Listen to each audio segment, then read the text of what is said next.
So there are two types of electrochemical cell, the electrolytic cell and the voltaic cell. And sometimes voltaic cell is called the galvanic cell.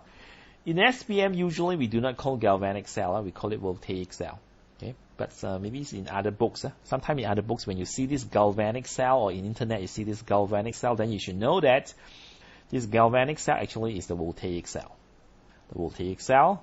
And let's see, okay, electrochemical cell, electrolytic cell, and voltaic cell.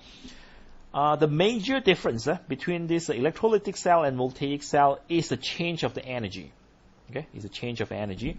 In electrolytic cell, we use electrical energy to cause the chemical reactions to occur. We use electricity to force the chemical reactions to occur, and therefore the change of the energy is from electrical energy to chemical energy. That is for electrolytic cell. We use electricity to make chemical reactions occur. But in voltaic cell, we use chemicals to produce electricity. Like for example, in batteries. The battery usually is a dry cell and alkali cell. So we use chemicals to produce electricity. So therefore the change of the energy is from chemical energy to electrical energy. So in electrolytic cell, electric current is flowed through an electrolyte to produce chemical reactions. And electrical energy is converted into chemical energy.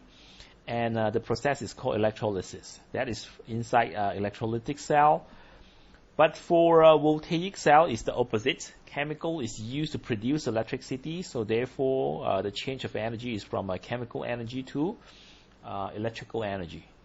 That is the two types of electrochemical cells that you need to know in our syllabus. Let's start with this electrolytic cell. Let's start with the simple one, electrolysis of a molten substance. Now for electrolytic cell, the very first thing that you need to know is that because we use electricity to cause the chemical reactions to occur, so we must have a supply of electricity.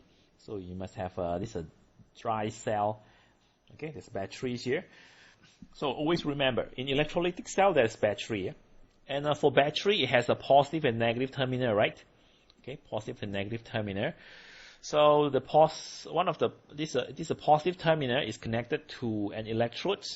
And the negative terminal also connected to another electrode. So there are two electrodes in the electrolytic cell.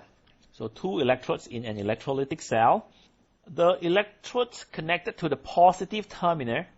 Okay, the long one is the positive terminal, right? Okay, the electrode connected to the positive terminal become the positive electrode. Positive electrode, and it's called the anode. It's called the anode. Why it's called anodes? We're going to discuss this in Form 5 chemistry.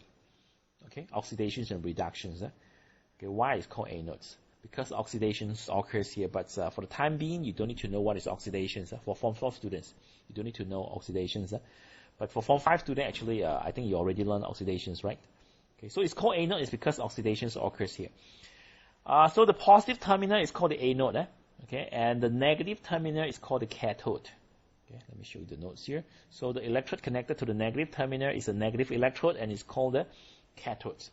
So that's what you need to know. The very first thing you need to know, in an electrolytic cell, there's the batteries, and the electrodes connected to the positive terminal is the positive electrode, it's called anode, and the electrodes connected to the negative terminal is the negative electrodes, and it's called the cathode.